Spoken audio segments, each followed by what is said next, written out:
विशेष रूप से रेखांकित किया था, विषय को कोड किया था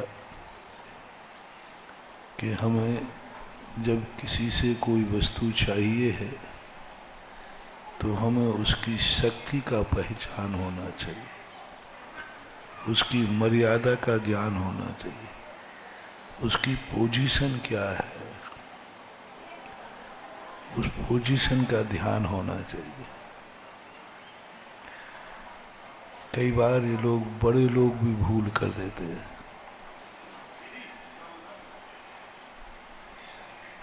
और बड़े लोग इतनी बड़ी भूल कर देते हैं कि वो छोटों की पोजीशन नहीं जान पाते। एक कलेक्टर बन गया बेटा, उसका पिताजी देहाती था, थोड़ा कंजूस भी था। अब वो फटे कपड़े पहन करके, चप्पल 2 प्रकार की पहन करके और देहाती भेष में कलेक्टर मीटिंग ले रहा था, उस समय पहुंच गए। अरे क्यों रे छोरा, तू यहां बैठा है?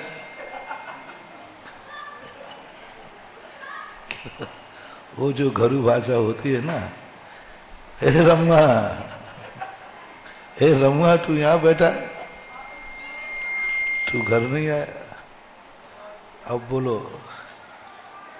पिताजी का ये रूप, एक कलेक्टर जब अपने सभी कलेक्ट्रेट में बैठकर मीटिंग ले रहा हो तो पिताजी को इस रूप में वहां पहुंचना चाहिए क्या? क्या रमुआ कह के पुकारना चाहिए क्या? और भी शब्द जो आप छोकरों को बोलते हैं, बच्चों को। अब यहां बेटा बताओ क्या करे, क्या करे बेटा? पोजीशन नहीं समझे। अब अपनी बेइज्जती कराने तुम वहां पहुंचोगे और फिर कहो अरे कलेक्टर बन गया, ये मुझे देखकर खड़ा नहीं हुआ, पैर नहीं छुए, तो जाके एक थप्पड़ और जड़ दो। तू मेरे सामने इतना बड़ा हो गया, तू मेरे सामने तक खड़ा ही नहीं हुआ, एक थप्पड़ और मार देवे। तो बोलो अब इसमें गलती किसकी है? अपन लोग सब बैठ के न्याय करें, किसकी गलती है? 100% पिता की। पिता होने का अर्थ यह नहीं है कि बेटे को तुम हर स्थान पर वही व्यवहार करो जो घर में करते हो, वही व्यवहार करो जो बेटे से करते हो। ठीक है, तू सर मत कहो, लेकिन कम से कम पहली बात तो ऐसे मौके पर जहां बेटा सबसे बड़े ओहदे पर बैठा हो, उस समय पिता को वहां पहुंचना नहीं चाहिए, क्योंकि वो राजगद्दी से उतरता है तो ठीक नहीं, और नहीं उतरता है तो आपका अपमान होता है। तो उस समय पिता को भी ये देखना चाहिए मेरा बेटा किस पोजीशन में है। सदा एक सा व्यवहार नहीं करना। इसलिए कल अपन ने समझा था कि सामने वाले व्यक्ति से हमारी इच्छाएं पूरी कराना है, लेकिन क्या उसमें तुम्हारी इच्छा पूरी करने की शक्ति है? क्या तुम्हारी इच्छा पूरी करने में उसको खुशी होगी? तुम तो अपनी इच्छा पूरी कर लोगे, बाद में वो रोता बैठ जाएगा, उसकी इज्जत खत्म हो जाएगी। तुम अपने तो पैर छुआ लोगे, लेकिन पूरी कलेक्ट्रेट में जो उसकी हंसी होगी, ये तेरे बाप है, ये तेरे पिता है। एक नीति है, तुम कपड़ों की इज्जत करोगे, तुम्हारी इज्जत करेगा। नीति है, तुम छोटों की इज्जत करोगे, छोटे तुम्हारी करेंगे। इज्जत का अर्थ है नहीं कि उनके पैर छूना, उनके ऊपर, उनकी पोजीशन का ध्यान रखना। वो भी एक इंसान है, वो भी एक जीव है। उनकी कोई इच्छाएं। मेरा सिद्धांत तो है अपनी इच्छाएं, वो इच्छाएं पूरी कराओ जिसमें सामने वाले को इच्छा पूरी करने में उसको भी गर्व महसूस हो, आनंद आए, उसको आनंद की अनुभूति, उसको ये लगे कि मैंने कितने भाग्य हैं कि मैंने आज अपने पिता की इच्छा पूरी कर दी। उसको भार नहीं लगना चाहिए, उसको खुद आनंद की अनुभूति होना चाहिए। कल आहार का उदाहरण दिया था, पेट महाराज का भर रहा है, खुशी बस ये है आनंद। हमारी इच्छा पूरी हो रही, मेरी इच्छा आहार लेने की है, मैं आहार लेने को गया हूं और मुझे चाहिए है, लेकिन जिनवाणी कहती है तुम्हारी इच्छा मरे तो मर जाए, तुम अपनी इच्छा उसी दरवाजे पूरी कराना जिसको तुम्हारी इच्छा पूरी करने में उसको हर्ष और आनंद आए, उसको लगे कि ओहो मैंने आज महाराज की इच्छा पूरी कर दी, महाराज को आहार चाहिए तो मैंने दे दिया। महाराज को भी इतना आनंद नहीं आवे जितना आनंद देने वाले को आना चाहिए। ये प्रोसेस सभी स्थानों पे अपनाना है, सभी चीजों में अपनाना है। मैंने कल कहा था ना, परिवार में अपनाओ, बाप बेटे में अपनाओ, भाई भाई में अपनाओ, पति पत्नी में अपनाओ, रिश्तेदारों में अपनाओ, गुरु में भी अपनाओ। तुम गुरुओं से अपनी इच्छा पूरी कराना चाहते हो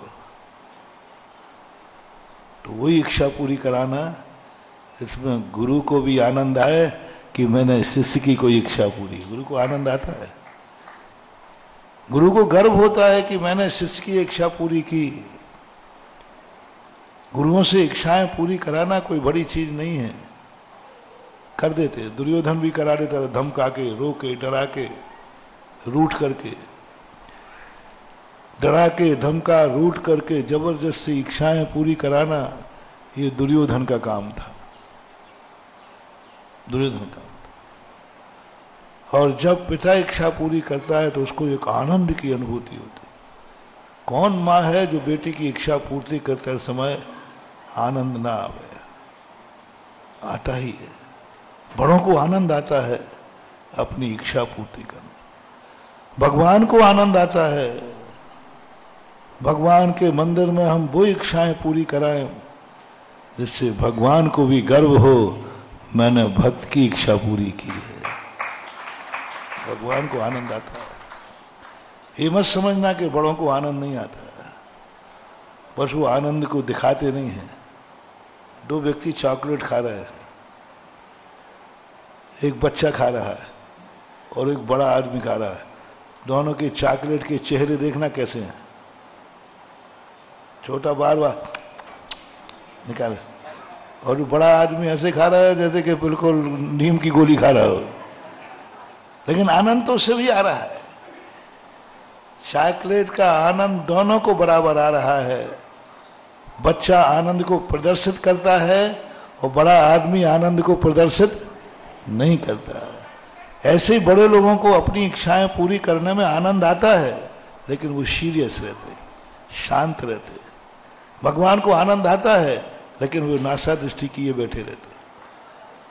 गुरु को हमें लोगों को कितना आनंद आता है तुम क्या जानो, आशीर्वाद देने में। फर्क कितना है, तुम्हें नमोस्तु करे और आशीर्वाद मिल जाए तो तुम अरे मजा आ गया, मजा आ गया, मजा आ गया। और हम लोग भी आनंद देते हैं आशीर्वाद दे करके, पर हम बाद में नाचते नहीं, मजा आ गया, मजा आ गया। बस इतना सा अंतर है। आनंद तो आशीर्वाद देने में भी आता है।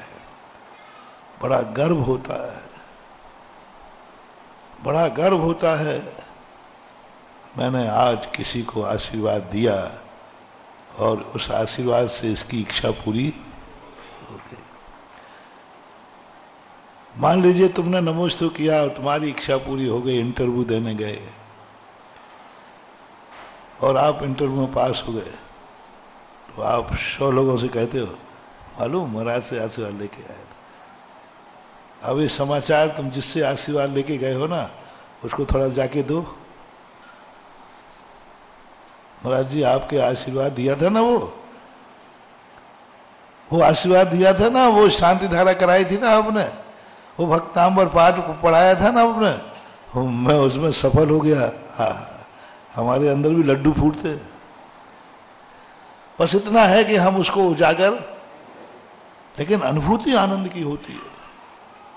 ओह मैंने आशीर्वाद दिया, इसका काम हो गया, इंटरव्यू पास हो गया। मुझे खुद अनुभूति हुई कब, कोरोना के समय जिसकी मैं शांति धारा कराता था, बस मैं नाम याद रखता था कि देखो 2-3 दिन में क्या समाचार आते हैं, क्योंकि वहां 2-3 दिन में ही आना है जो कुछ आना है। याद इंतजार करता था जब वो कहते थे महाराज जी इनको कोरोना हो गया और वो अस्पताल में भर्ती है, ऐसा हो गया। मैं शांति धारा करके नाम को रट लेता था पढ़ते समय, और रटने के बाद इंतजार रहता था कि, और जब समाचार आता था महाराज जी वो खतरे से बाहर है, आहा क्या आनंद की अनुभूति होती थी। ऐसा तुरंत मैं भगवान के पास जाकर के आभार मानता था, भगवान नुस्खा लग गया, वो बच गया। कौन? मैंने कि भगवान आपको याद नहीं, शांति धारा करना। एक कितना आनंद उछलता था, एक जीव को बचा लिया। अरे हम लोग तो एक चींटी को बचाते हैं, उतने ही आनंद में उछल जाते हैं। तुम तो संगी पंचेंद्रिय जीव हो, कितना उछल। उससे बड़ा आनंद आया, एक बार मैंने एक महाराज को कोरोना हुआ, मैं घबरा गया। मैंने कहा भगवान नहीं, अति नहीं, शांता धारा की कोरोना उनको खत्म हो गया, सफल हो गया। एक आनंद आया, अनुभूति हुई। तो आशीर्वाद देने में भी आनंद है, इच्छा पूरी कराने में ही आनंद नहीं है। इच्छा पूरी कराने में तो सभी को आनंद आता है, लेकिन वे महान व्यक्ति होते हैं जो दूसरों की इच्छा पूर्ति में आनंद लेते हैं। ये आशीर्वाद से कभी मेरी इच्छा पूरी नहीं होना, कभी नहीं होना, पर इस आशीर्वाद से जगत की इच्छाएं पूरी होती हैं, इसलिए वो आनंद की अनुभूति हमें होती है। और जब व्यक्ति को दूसरे की इच्छाएं पूरी करने में आनंद आने लग जाए, समझ लेना तुम्हारे अंदर महानता प्रकट हो गई है। अन्यथा स्वार्थ ही रहता है, मेरी इच्छाएं कब पूरी हों, मेरी इच्छाएं किससे पूरी हों, मेरी इच्छा कहाँ पूरी हो, दर दर भटकते रहते लोग, कुछ नहीं मिलने वाला। कल के और आज के मोटिवेशन का एक सूत्र, एक मंत्र दे रहा हूं। आज से अपनी जिंदगी में एक साधना शुरू करो, तपस्या शुरू करो। इच्छा पूर्ति कराने का आनंद नहीं, अपनी इच्छा कराने का नहीं, दूसरी इच्छा की पूर्ति का आनंद लेना शुरू करो। अपनी इच्छा के लिए नहीं, अपने लिए नहीं, अपने लिए तो कर लिया, बहुत हो गया। अब कुछ जिंदगी के कुछ क्षण लियो, जियो। हम जब दूसरे की, मेरे द्वारा इच्छा पूर्ति होगी, इच्छा उसकी पूर्ति हुई है और आनंद मुझे आएगा, कम से कम मैं किसी के काम आ सका। मुझे खुशी होगी कि तपस्या मैंने की, साधना मैंने की, व्रत मैंने लिया। खुशी है मेरी साधना, मेरी तपस्या तुम्हारे काम आ सकी है। क्यों धुलवा लेता हूं पैर? लेना देना क्या? हमारे पैर गंदे हैं? नहीं, बहुत साफ है, तुमसे ज्यादा साफ है, देख लो। क्या हमारे कमंडल में पानी नहीं था? क्यों धुलवा लिया फिर? यहां मात एक ही आनंद की अनुभूति। यदि इन पैरों से, पहले मैं इस सबको बहुत मना करता था, धुलवा देने। मैंने कि मेरे पैर साफ, मैं मेरा दिमाग उल्टा है ना, तो लोग पाद प्रक्षालन करने आते थे, नहीं मेरे पैर तो साफ है, मेरे पैर तो साफ। मैं समझता था कि पाद पैरों को सफाई के लिए। मैं पहले शुरू में समझता था महाराजों का आप जो पादाभिषेक करते हैं ना नवदा भक्ति में चौके में, तो हम इसलिए करते हैं बुंदेलखंडी 16 करते हैं ज्यादा, तो महाराज बाहर से आए तो महाराज पैर धुला लो, क्योंकि अरे बुंदेलखंडी बहू का चौका है ना, उनमें तो कोई यदि बिना पैर धुले चला जाए तो हंगामा खड़ा कर दे। तो इसलिए शायद ये पैर धुलाने की परंपरा चली कि जिससे पैर धुल जाएंगे तो चौका शुद्ध बना रहेगा। आचार्य महाराज ने शुद्धि लेना बुंदेलखंड से सीखा। पहले आचार्य से शुद्धि नहीं लेते थे,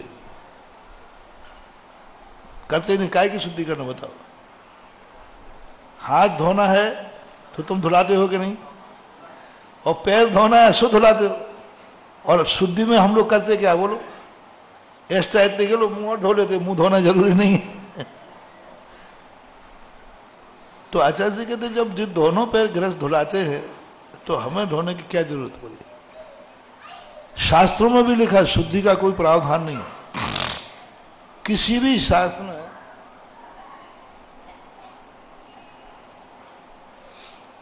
शास्त्र में आहार के पहले शुद्धि करने का प्रावधान नहीं, किसी में नहीं लिखा, कहीं नहीं है। बस सीधा शौच के गए, कमंडल सूखने रख दिया, जंगल में हो चाहे नसिया में हो, बस वो सूखा कमंडल लेके ही सीधे चौके में पहुंचते थे। सूखा कमंडल, कहीं शुद्धि करना, महाराज को शुद्धि कराना, ये करना, कोई आहार के पहले की शुद्धि का कोई प्रावधान आगम में है ही नहीं। तो आचार्य से नहीं करते। लेकिन जब एक बार क्या हुआ, स्थान मत पूछना, नाम मत पूछना, महाराज जी आहार करने के लिए बिना शुद्धि के आए, तो महाराज जी सीधे जाके बैठ जाते थे। तो एक माँ जी बोली, महाराज जी 16 का चौका है, पैर धो लो। आचार्य से कह दिया पैर धो लो, हमने बड़ा चौका। अब महाराज के कमंडल में तो पानी नहीं था, क्योंकि सुखा के लाए थे। नहीं है तो हम पानी दे देते, वो महाराज जी पैर धुलाए। तो आचार्य ने कहा बात समझ में आ गई, बात समझ में आ गई। शुद्धि क्यों होने लगी, क्योंकि महाराज बाहर से आए हैं और बेचारे ने पूरा चौका शुद्ध बनाया है, तो पैरों से गंदगी अंदर न चली जाए। तब से दूसरे दिन से आचार्य जी ने, हमारे आचार्य जी बहुत जन पर सत्य को बहुत मानते, दूसरे दिन से ही आचार्य जी ने कमंडल में पानी लेना शुरू किया, शुद्धि की, और चौके के बाहर भी पैर, क्योंकि चौके के बाहर पैर धोने का आगम में उल्लेख ही नहीं है कि हमें पैर चौके के बाहर धोना चाहिए, कहीं नहीं लिखा। यहां तक कि लिखा कि वंदना करते समय पैरों की शुद्धि करें, शौच लघु संज्ञा गए तो शुद्धि करें, लेकिन चौके में जाते समय चौके के बाहर पैर धोवे, ये ऐसा कोई उल्लेख नहीं है। और आचार्य ने शुरू किया। तो हम लोगों ने प्रश्न किया आचार्य से, तो फिर चौथे काल में क्या होता होगा, पहले क्या होता होगा? क्या जवाब दिया आचार्य ने, सुनो, पहले घर होते थे, घर में आंगन होता था, पहले साधु को आंगन में बैठालते थे चौकी पे, वहां पैर धुलाएंगे, वहीं पूजा करेंगे, वहीं परिक्रमा लगाएंगे, और फिर कहेंगे मन शुद्धि, वचन शुद्धि, काय शुद्धि, आहार जल शुद्ध है, भोजनशाला में प्रवेश। यहाँ क्या कहेंगे दरवाजे पर, मन शुद्धि, वचन शुद्धि, काय शुद्धि, आहार जल शुद्ध, घर में, और फिर वहां बैठा लेंगे।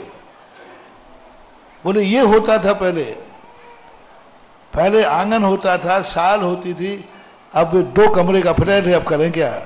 और वो तीर्थ क्षेत्र पे कुंडलपुर में तो एक ही कमरा मिल जाए तो बहुत बड़ी बात है। उसी एक कमरे में तुम्हारा तखत लगा, तखत के नीचे क्या क्या माल है, खुलवाओ एक आदमी। वो चटाई से ढांक देते हो, बस महाराज सब अंदर मत देखना वहां क्या क्या माल है। अंदर तो हो सकता है जूते चप्पल भी छुपे रखे हो है तुम लोग सबको मालूम है, बाहर रखो तो गायब हो जाए। अब स्थिति आ गई, एक कमरा है उसी में चौका लगना है, कहाँ बैठा है, फ्लैट का सिस्टम है। अब ऐसी स्थिति है, कहने को दमोह है, लेकिन जब आहार करने जाओ पता चलता है कि इतनी सी रसोई है। पहले तो कुलिया में जाओ, फिर कुलिया में से पुलिया में जाओ और फिर वहां जाके चौका देखो तो अब कहते हैं ऐसे आहार थोड़ी होते महाराज, तुम्हारे साथ तो बारात चलती है, हमारे यहाँ तो पहले आहार होते थे, महाराज अकेले आते थे, 2-3 बुढ़ियां होती थी और वे धीरे से आहार बनाते हो, वे महाराज को दे देते थे। अब तुम्हारे साथ तो दुनिया भर का चौक पड़ता है, आप बाद में पहुंचते हो। हम तो महाराज को पड़गाते हैं, महाराज के लायक तो हमारे पास चौका है, तुम्हारे इतने सारे लोग आते तुम्हारे बगैर, इनके लिए थोड़ी चौका लगाया हमने, ये तो बिना पड़गाए आते। लेकिन क्या करें, बात सही है उनका कहना कि चौके में साधु के पड़गाने लायक रसोई घर है उसका, लेकिन हमारे लिए कोई दिक्कत नहीं होती। यदि भीड़ नहीं आए तो बोलो कितनी दिक्कत है, आप लोग तो भोजन करते हो। लेकिन आज का जमाना बदल गया, संख्या बदल गई, साधु हर जगह उपलब्ध नहीं होते। पहले साधु नगर नगर गांव गांव में साधु होते थे, 24-24 हजार साधु होते थे। इस नगर से उस नगर में अंजलि लेकर जाते थे। समाज शहरों के शहरीकरण नहीं था, समाज का विकीर्णीकरण था, समाज फैली थी। आज बोलो दमोह की ओरिजिनल समाज कितनी है और बाहर से आई हुई समाज कितनी है? ओरिजिनल जघन्य है, सब इकट्ठे हो गए शहर में। अब यही किसी गांव में थे कि नहीं, यहां से बिहार करते ही 4 किलोमीटर पर गांव है, वहां भी मंदिर है, वहां भी जैन समाज है, फिर 4 ऐसे बिहार करते थे। दक्षिण भारत में आज भी है, यहां तो बहुत मुश्किल है। बिहार करने में सोचना पड़ता है रास्ते में कौन सा स्कूल मिलेगा, सोचना पड़ता है, चौका ले जाना पड़ेगा, वहां नहीं सोचना। तो आज की परिस्थितियां बदल गई, आज वो स्थिति। फिर आज ने कहा नहीं, पैर धो के जाना, क्योंकि नहीं तो बाई जी का चौका, वो सीधी कह दी महाराज जी पैर धो लो, फिर कह रहे तुम्हारी हाँ बुंदेलखंडी भाई है, इस मामले में तो सकोच करने का नाम ही नहीं है। महाराज को भी निपटाना पड़े तो बुंदेलखंडी भाई निपटा, 100 दंडी और 1 बुंदेलखंडी, 16 के मामले में आचार्य से कह दिया महाराज जी पैर धो लो, 16 को चौका है तो अब पैर उस समय धोते नहीं थे। तो फिर मैंने कहा कि इसका अर्थ है कि पैरों की शुद्धि के लिए पाद प्रक्षालन लिखा है, आचार्य से प्रश्न किया, तो पैरों की शुद्धि के लिए किया गया। आचार्य का नहीं, इसमें दोनों काम है। पैर की तो शुद्धि अपने आप होती है, मूल श्रावक की पवित्रता है। आई बात गई, ज्यादा समझ में नहीं आई। जब पद्मनंदी पंचविंशति देख रहा था, पढ़ते पढ़ते उसमें एक बहुत बड़ी बात लिखी, मुनियों के चरणों के नखों के अग्रभाग से निकला हुआ गंधोदक जिनके मस्तक पर नहीं पड़ा, वे जीते हुए कपाल नहीं है, जिंदा कपाल है। क्या लिखा? नखों से यानी उंगलियों से गिरा हुआ गंधोदक जिनके माथे पर नहीं पड़ा, वो सिर नहीं है, कपाल है। कपाल यानी मुर्दा खोपड़ी है। गंधो ने नाम लिखा उन्होंने, कहां से गिरा हुआ? हाथों का गंधोदक नहीं, सिर का नहीं, पैरों के नखों को स्पर्श करता हुआ जो गंधोदक गिरता है, वो गंधोदक जिसके मस्तक से नहीं लगा, वो जीवित सिर नहीं है, कपाल है। तब मैंने फिर इस सूत्र को डेवलप किया, और इतना डेवलप किया, ओहो, उसके बाद से फिर मैं पैर जल्दी धुलवा लेता। हाँ ले भाई धो ले, मेरे 2 बूंद गंदोडक डालने से तेरी बिगड़ी सुधरती है तो मेरा क्या बिगड़ता है। शुरू में हम लोग आचार्य भैया वृत्ति नहीं कराते थे, जरूरत ही नहीं थी। जवान थे, 20-22 साल की उम्र में तो पिछी ले ली थी। अब उस समय भैया वृत्ति क्या जरूरत है?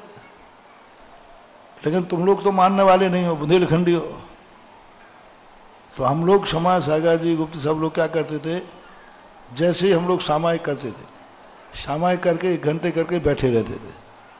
और बैठे बैठे क्या करते थे, जैसे ही तुम लोग आए तो हम लोगों ने तुम्हारा नाम रखा था कमठ। तो तुरंत हम लोग कहते कमठ आ गए। पर कमठ आते हम लोग तुरंत चिटाई लेते थे, पहले चिटाई ओढ़ के बैठ जाते थे। तुम्हारी मजा आ रही कि हमारी चिटाई हटा दो। तो सब लोग समझते थे कि महाराज जी अभी सामायिक में बैठे हैं। काय की सामायिक में बैठे हैं। बहुत दिन हो गए तो एक बार आचार्य से कहा, महाराज जी नए नए छुल्लकों को आपने 3-3 घंटे की सामायिक दे दी, इतनी तो आप ही नहीं करते। 3-3 घंटे हो गए, शाम को बैठे, अभी 9:30-10 बज गए हैं और अभी तक महाराज लोग सामायिक से नहीं उठे। इतनी लंबी सामायिक आपने क्यों दे दी इनको? कम से कम उतनी दो जितनी आप करते हो। अरे गुरु शिष्य तो वो व्यक्ति बहुत बोल रहा था, आप इतनी सामायिक कराना ठीक नहीं, वो तो आप आदेश दोगे तो करेंगे, रात भर बैठे रहेंगे, लेकिन नए नए छुल्लकों को इतनी सामायिक कराना उचित नहीं, थोड़ी दया करना चाहिए, उनकी भी कमर झुकती है। हम लोग जानते हैं एक माला फेरने में कितने बार यूं यूं होते हैं, और देखो ये महाराज लोग कोई हिल भी नहीं। आचार्य ने कहा इन छोकरों ने तो हमें बदनाम करेंगे। तो आचार्य धीरे से इशारा कर दिया, छिटाई खोल के देखो क्या कर रहे हैं। बाजू में बैठे ही रहते थे ऐसे एक साथ। आचार्य छिटाई डालो, काय को हम समय करें, आराम से ऐसे बैठे थे और उसमें से देख रहे थे कमर भगेगे नहीं। वो चिटाई में ऐसा होल कर लिया था, बस देखते रहते कि ये लोग खिसके। और अनाया चिटाई खोल दी, आचार्य का इशारा हम लोग सुन नहीं पाए। हम लोग ऐसे आराम से टिके बैठे थे, उन्हें चिटाई हटाई, अरे महाराज जी आप तो बैठे हो, हम तो समझे सामायिक कर रहे। और फिर जो तुम लोगों ने पकड़ा, इतने जम की गुदगुदी आती थी, बच्चों को ज्यादा गुदगुदी आती है, और हम लोग बच्चे ही थे। अब इतने जोर से पकड़ा और पैरों में वो ऐसे ऐसे करते हो आप लोग, और इतनी गुदगुदी आए, इतनी गुदगुदी आए, हम लोग रो पड़े। लेकिन तुम निर्दयियों को दया नाम की कोई, हम लोग नीची गर्दन करके रोना आ गया। यहां पकड़े तो और गुदगुदी आए पिंडली में। सवेरे आचार्य से बात पहुंचे हम लोग, मैंने कहा आचार्य से हम लोगों को भैयावृत्ति की जरूरत नहीं है, हम लोग अभी जवान हैं। तो आचार्य कहते अच्छा मैं बूढ़ा हो गया हूं क्या? ये कौन कह रहा भैया तुम बूढ़े हो गए, हम लोग बच्चे हैं। तो क्या बात है, बोले मैंने हम लोग गुदगुदी लगती है, ये होता है वे होता है, और जरूरत ही नहीं, हम लोग तो अभी छोकरे हैं, हम लोग कोई थकते थोड़ी है। फिर वो देखो प्रसंग समझाने का प्रसंग है, दूसरे की इच्छाएं पूर्ति करने में आनंद की अनुभूति क्या होती है। कितनी आनंद की अनुभूति, अपनी भैयावृत्ति कराना कोई बड़ी बात नहीं, क्योंकि हमें तकलीफ है। सिर दर्द हुआ सिर दबा दिया, हाथ दर्द हुआ हाथ दबा दिया, ये कोई भैयावृत्ति नहीं है, ये तो अच्छा लग रहा है हमें, अच्छा क्योंकि हमें तकलीफ है।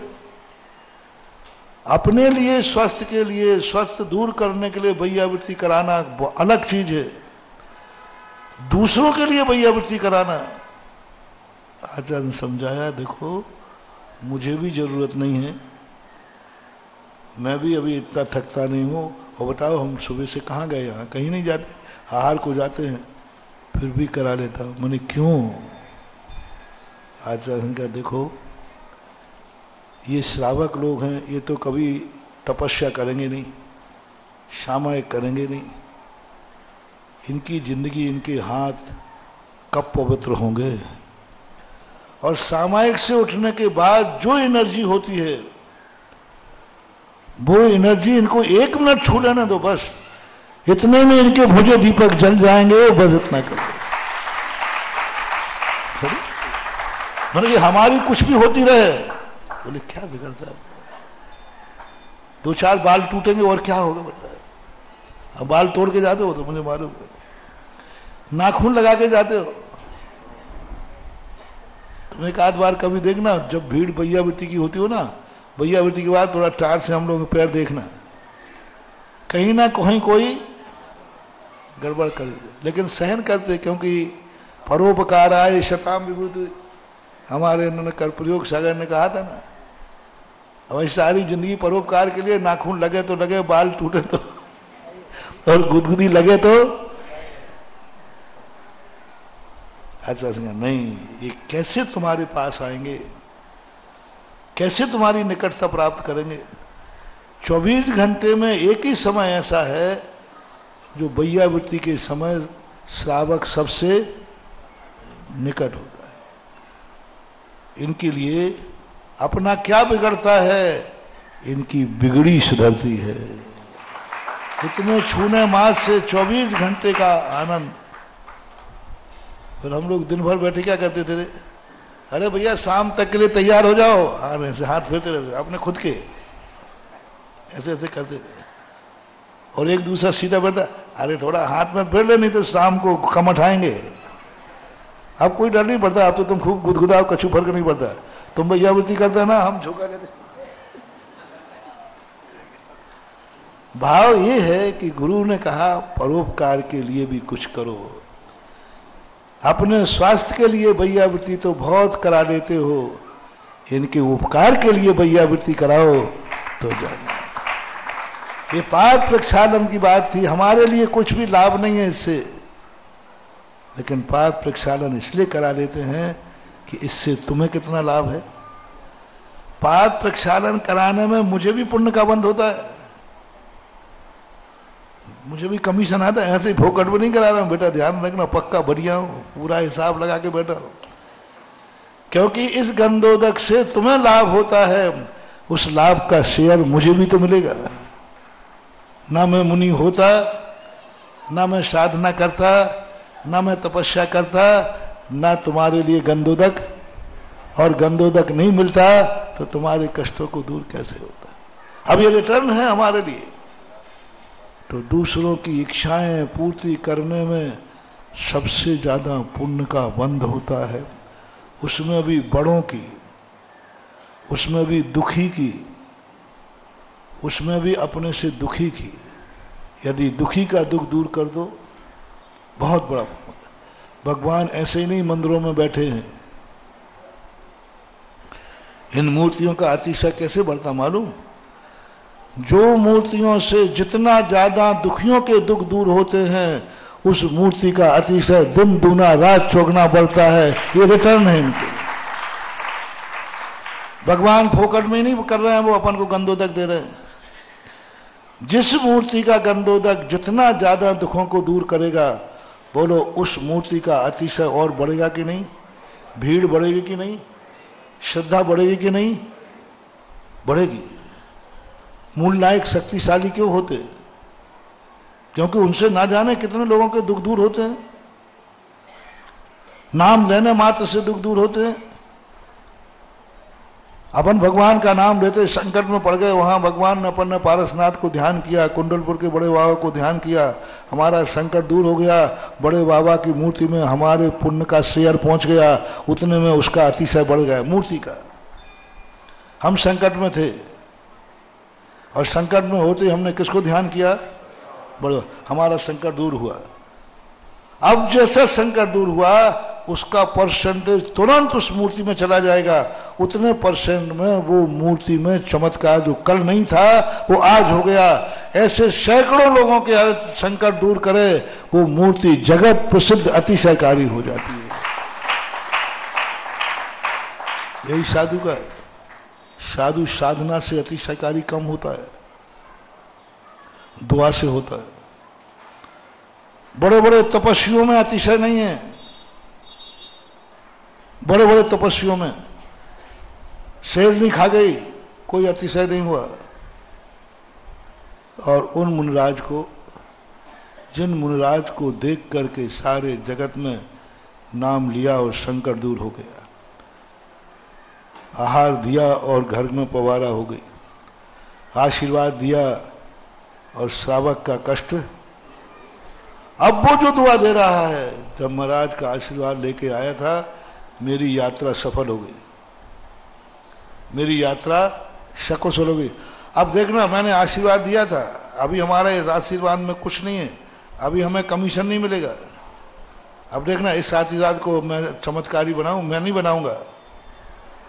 जैसे तुम शिखर जी से लौट के आए, भैया इतनी कठिन की यात्रा कराए, रास्ते में 2-4 जगह कर्फ्यू भी थे, कोरोना भी था।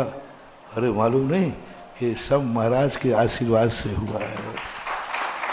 अब तुमने अपनी सकुशलता का आशीर्वाद किसको दे दिया, श्रेय किसको दे दिया? बस वो शेयर हमारे इसमें आएगा और हमारे हाथ का आशीर्वाद जो आज था, उसके बाद इस आशीर्वाद का ग्रेस बढ़ जाएगा। 100 नंबर का था, 101 हो जाएगा, क्योंकि एक व्यक्ति ने इस आशीर्वाद से सुख की अनुभूति की है, सुख की अनुभूति की है,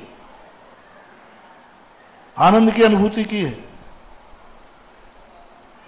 बिहार साधु बिहार करके चला गया, चरण पड़ गए, सारा नगर आनंद मना रहा है, उसमें आनंद की अनुभूति, उनके चरणों का अतिशय, उस नगर से जाने के आते समय जितना उन चरणों में अतिशय नहीं था, जाते समय उससे कई गुना होगा, क्योंकि सारा जगत कह रहा है ये पैर जब से पड़े, ये गांव, ये नगर तीर्थ बन गया है, धन हो गया है। वो सारा कमीशन पैरों में आएगा। ये उपदेशों में अतिशय, शब्द वही है,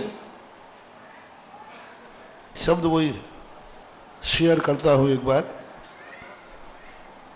एक प्रवचन चल रहा था, 96 की बात है, जयपुर, जनरल प्रवचन था, सामान जैसे होता। प्रवचन ने एकदम मोड़ ले लिया, पता नहीं क्यों ऐसा मोड़ लिया कि विषय था ही नहीं, और मोड़ ऐसा मुड़ा गर्भपात के ऊपर। अब मैं परेशान कि ये प्रवचन की ना तो श्रृंखला है और ना मेरा विषय है, और मैंने 3 बार कट किया कि मैं अपने मूल विषय पे आ जाएं, लेकिन कोई ना कोई एक शब्द ऐसा निकले कि विषय फिर वहां चला गया। मैं बहुत परेशान, करीबन 45 मिनट तक मैंने पूरी ताकत लगा दी प्रवचन को मोड़ने की। प्रसंग ही नहीं था, लेना एक ना देना दो, वहां कोई प्रसंग नहीं, लेकिन प्रवचन वहीं जावे, वहीं जावे, वहीं जावे। अंत में मैंने कहना पड़ा कि भाई देखो, प्रवचन थोड़ा विषय से हटकर हो गया, कल अपन विषय पे करेंगे। जैसे ही मैं प्रवचन करके कमरे में गया, एक दंपति आए, पैर पकड़ के रोने लगे, पुरुष महिला रोने लगे। महाराज आपने बहुत बड़ा कार्य किया। क्या हो गया? बोले मैंने एवर्सन कराने का अपॉइंटमेंट का समय ले लिया था अस्पताल में, दोनों गर्भपात कराने जा रहे थे, जो भी उनका मैं प्राइवेट सीरियल था, मैटर था, वो मैं उस पर कोई ना मैंने पूछा ना मुझे मतलब था। अपॉइंटमेंट था, मात्र उसने 15-20 मिनट की देरी थी, बाजू में अस्पताल था, तो डॉक्टर लेट आया तो दोनों के मन में आया चलो जब तक महाराज के, पर उनको प्रवचन सुनने आए नहीं थे। डॉक्टर नहीं आने से उन्होंने कहा थोड़ी देर चलो महाराज के प्रवचन सुनते हैं खड़े खड़े, और वो पंडाल के बाहर खड़े हो गए। अब बार बार उनके अंदर जो पेट में बच्चा था वो मुझे झकझोर रहा था, आप सारे प्रवचन छोड़ो, मेरी जिंदगी का सवाल है, मुझे बचाओ, मैं दंगे रह रहा हूं। मेरी जिंदगी में आज तक पहली बार ऐसा हुआ उस प्रसंग में, उसके बाद तो कई बार हुआ। प्रवचन में ताकत लगा रहा हूं कि प्रवचन वो नहीं देना, यहां प्रसंग ही नहीं, चर्चा ही नहीं, पर वो प्रसंग आ रहा है बार बार। मैंने कहा अच्छा तुम्हारा समय? बोले मेरा अभी तक तो मर गया होता, अभी तक तो ये मर गया होता। उन्होंने पूरी फाइल दिखा दी कि इस प्रकार से हमने अपॉइंटमेंट लिया था और ये पोजीशन है। मैंने आंख बंद कर ली, मैंने की वाह रे बेटा, आज तेरा पुण्य इतना है, तूने साधु को मोड़ दिया। देखो उसकी आत्मा, देखो कितना पुण्यात्मा जीव होगा, उसने कोई मुझे नहीं बचा सकता, दुनिया की कोई ताकत नहीं बचा सकती, बस डॉक्टर को लेट किया और मम्मी पापा का परिणाम किया, मत बचाओ मुझे, लेकिन कम से कम महाराज का प्रवचन तो सुना दो मरने के पहले। और वो 2, 5, 10 मिनट के लिए खड़े हो गए, प्रवचन पूरा बदल गया। मन के अब क्या विचार है? बोले महाराज आपने जो प्रवचन दिया, मैं तो नागिन बनने जा रहे थे, और बस महाराज अब आज कभी नहीं कराऊंगा। और वो बच्चे का, बेटे का जन्म हुआ, पूर्ण स्वस्थ है वो, आज बहुत बड़ा कमाने वाला, उनके घर का सबसे बड़ा आदमी है, करोड़ों रुपए से खेल रहा है। और आज भी उनके माँ बाप आते हैं, वो एक ही कहते हैं बेटा मेरा नहीं है, मैं तो इसकी हत्यारन हूं, दुश्मन हूं, ये बेटा तो महाराज जी की कृपा से बचा है। बोलो महानुभाव, सोचो, बोलो इस प्रवचन में जो हमारा उस तरह मेरा शेयर कितना होगा, कितना शेयर होगा? बोलो, एक जीव का मरना निश्चित है, और प्रवचन को मुड़ा और उसकी जान बची। अब ऐसे प्रवचन में, प्रवचन के देने के पहले अतिशय नहीं था, अब प्रवचन के बाद इस प्रवचन में 1000 गुना अतिशय बढ़ेगा, एक जीव को बचाया। और अब जिंदगी में वो जितने अच्छे कार्य कर रहा है, वो तो कमीशन स्थायी हो गया, स्थायी होगा। और उसने भी, माँ बाप ने अपने बेटे को सब कुछ बता दिया, वो भी आज यही बात कहता है, आज गुरु कृपा से। अब बोलो वो मुझे कितनी दुआ देता है, आप लोग कल्पना करो ना। मेरे कारण नहीं, उसकी दुआ के कारण मेरे प्रवचन में अतिशय है। जो तुम कहते हो महाराज जो बोलते हैं हो जाता है, ये मेरी कोई साधना भावना नहीं है, मेरी कोई शक्ति नहीं, मैं तो बहुत छोटा सा साधु हूं, लेकिन उसकी दुआ ने इस वाणी को इतना चमत्कारी बना दिया कि नहीं, तुम प्रवचन दो, तुम्हारे प्रश्न में वो ताकत है कि एक व्यक्ति की जिंदगी बच सकती है। ऐसा होता है, बस वही करुणा, कहें सीख गुरु करुणादार, बस वही करुणा। तो हमें यह भी देखना पड़ता है, क्योंकि हम भी फोकटिया नहीं, आखिर खाता तो बनिया ही का हूं। तो कभी भी कुछ कार्य करते समय तुरंत देखता हूं कोई कमाई मुवाई है कि नहीं, कि यूं चिल्लाते जा रहा हूं। हाँ, आजकल तो मैं पूरा 100% बढ़िया बन गया हूं। कोई भी चीज में सबसे पहले देखता हूं कमाई है कि नहीं। मैं प्रवचन दूंगा तो प्रवचन की कमाई है कि नहीं, क्या कोई लाभ ले पाएगा, क्या किसी को लाभ मिलेगा। पूरी ताकत लगाता हूं कि हे भगवान, मेरे मुख से वही प्रवचन निकले जो इनके हृदय तक पहुंच जाए। सिर पे से प्रवचन निकल जाए तो वक्ता का दोष है, और हृदय में से प्रवचन निकल जाए तो श्रोता का दोष है। कहते ना, आज का प्रवचन तो ये किसका दोष है? वक्ता का दोष है। और हृदय में चला जाए और फिर निकल जाए तो श्रोता का दोष है। तो सही सही बताओ, मेरे प्रवचन सिर पे से निकलते हैं कि? बोलो ना, बहुत दिन हो गए दमोई वाले सुनते सुनते, इतने दिन से प्रवचन सुना रहा हूं, सिर पे से निकल रहे हैं क्या? यदि सिर पे से निकल रहे हो तो मैं आज से प्रवचन बंद कर दूं।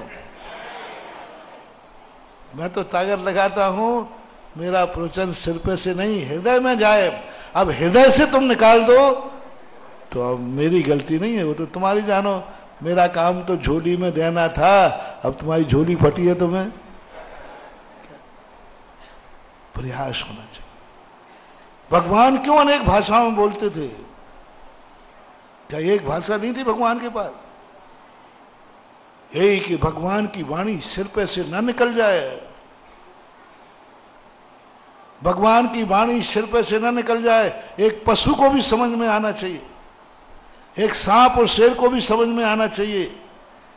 इसलिए भाषाओं पर भाषाएं, जो जिस भाषा में समझता है उस भाषा में समझाता। मोटिवेशन, कोई भी कार्य करते समय सोचो, तुम किसी नगर में जाओ, क्यों जा रहे हो? यहाँ अच्छा शहर है, भगत भी बहुत हैं, सेवा भी अच्छी होगी, जयकार भी खूब बोलेगी, और क्या क्या है वो मुझे पता। इसलिए तुम शहर को जाना, शहर में प्रवेश करने के पहले सोच लेना, क्या मैं इस शहर को कुछ दे पाऊंगा? क्या शहर मुझे पाकर आनंदित होगा? शहर मुझे पाकर आनंदित होगा? आचार्य सिंह ने एक बार कहा था कि कौन से शहर में तुम्हारी प्रभावना हुई है, तुम्हारे जाने के बाद यदि वो दोबारा चाहें तो समझना ना तुम अच्छे थे, और वो कहें निपट गए, पधारो, बाहर हो गए, पधारो सर, ये स्थिति बनना चाहिए।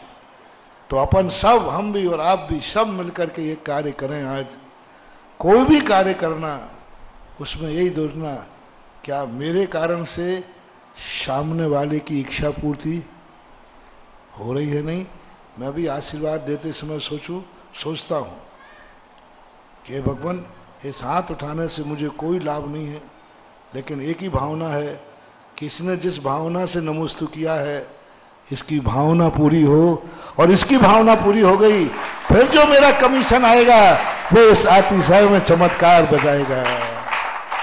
मानव, इसमें जो अतिशय आएगा वो मेरी साधना से नहीं आएगा, वो जो रिटर्न तुम दोगे आनंद से, महाराज के आशीर्वाद से मेरा काम, बस वो जो मेरा कमीशन आएगा वो अतिशय इस आशीर्वाद में बढ़ाता है। दो ही अतिशय। मेरे आचार्य जी के आशीर्वाद का सबसे बड़ा, उनका खुद का आशीर्वाद था ही नहीं, वो देते ही नहीं थे, बहुत कंजूस थे। संसार में सबसे ज्यादा कंजूस आदमी कोई था, वो भी आशीर्वाद देने में, उसका नाम था। लेकिन बेटा ये भी ध्यान रखना, यदि हाथ उठ गया तो बेड़ा पार हुए बिना नहीं रहता है ना। या तो वो देते ही नहीं थे, और मिल गया तो जन्नत मिल गई, और देख लिया तो इतने कंजूस, इतना, मैंने ऐसा कंजूस आदमी नहीं देखा। थोड़ी आंख उठा के सबको ऐसा देख ले, मैं तो क्या बिगाड़ता भैया बताओ, चश्मा और लगा लो, नहीं नहीं देखना। उनकी नजर कहाँ रहती थी हमेशा? गर्दन तक टेढ़ी हो गई उनकी, आंख झुकाने में टेढ़ी हो गई, इतने कंजूस थे देखने में दूसरे की तरफ। लेकिन यदि किसी को देख लिया तो बोला ना, आचार्य जी ने देख लिया, वो उस दिन संभालता नहीं था, और बोलने में कंजूस थे। आचार्य जी दुर्गुण बता रहा हूं, बार सब चला देना। आचार्य श्री के दोस्त सुधा सागर ने गिनाए, चला देना। मेरा बार सब तो वैसे ही चलता था, और कटिंग करके चलता है। मौन में बोलने में कंजूस थे, इतने कंजूस, घंटों बोलते रहो। और यदि दो शब्द बोल दिए तो अपन सबको मालूम है, दो शब्द बोल दिए तो जिंदगी भर वो कहता, महाराज जी ने मुझे बोला, महाराज जी ने 2 मिनट बोला, महाराज जी ने 1 सेकंड बोला, 1 शब्द बोल दिया, वो कहता था मुझे तो यही मंत्र है, मेरी तो जिंदगी बदल गई। क्यों? ये उनके कारण नहीं था, भक्तों की दुआएं उनके साथ थी कि उनकी वाणी में अतिशय था, आशीर्वाद में अतिशय था, और उनके चरणों का अतिशय तो सबको। तो ऐसी आपको भी अपनी जिंदगी को बनाना है। तुम अपनी भूमिका में बनाओ। आपके घर में हो तो आज से प्रतिज्ञा करो, मैं इस घर में हूं, कल भी कहा था, इस घर की मैं इच्छा पूरी करूंगी। महिला है तो वो कहे सासू की, घर की, और उसमें आनंदित होना। उसमें तुम्हें आनंद आए कोई बात नहीं, मुझे नहीं मिला तो नहीं मिला, लेकिन सामने वाले को तो खुश हो गया। और वो जो तुम्हें दुआ देगा, उस दुआ से तुम्हारी जिंदगी भी बदलेगी। आज अपन भगवान को खुश करने बैठे हैं। भक्ति में किसको खुश किया जाता है? भगवान को।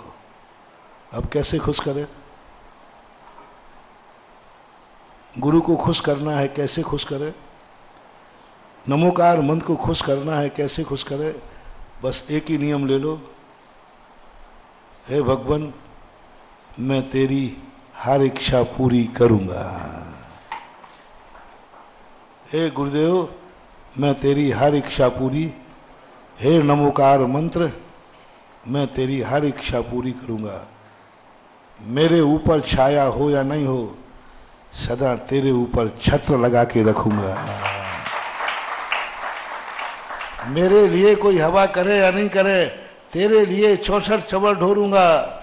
मेरे ऊपर भली कांटे बरसे, आग बरसे, लेकिन तेरे ऊपर पुष्प वृष्टि होगी। तेरे ऊपर मंद मंद गंधोदक बरसेगा, तेरे ऊपर पुष्प वृष्टि करूंगा। मेरे ऊपर चाहे भली अंगारे बरसे, तेरे लिए सब कुछ, जो कुछ है सब तेरे लिए करूंगा। माँ बेटे के लिए सब कुछ दे देती है, बाद में बचा हुआ खाती है। मालूम द्रौपदी को एक वैष्णव दर्शन में आया, द्रौपदी को एक चमत्कार था कि जब तक वो भोजन नहीं कर लेती थी तब तक उसका कटोरा खाली नहीं होता। कितने लोग भोजन करना है, एक के बदनती है। ये अतिशय कहाँ से आया? कुछ नहीं बंधु, मां द्रौपदी ने एक नियम लिया था कि मैं घर में सभी लोगों को भोजन कराने के बाद भोजन करूंगी। उसका चमत्कार है, नियम था उसका। घर में जितने लोग हैं सबको भोजन कराऊंगी, फिर बाद में मैं भोजन करूंगी, जो भी बचेगा।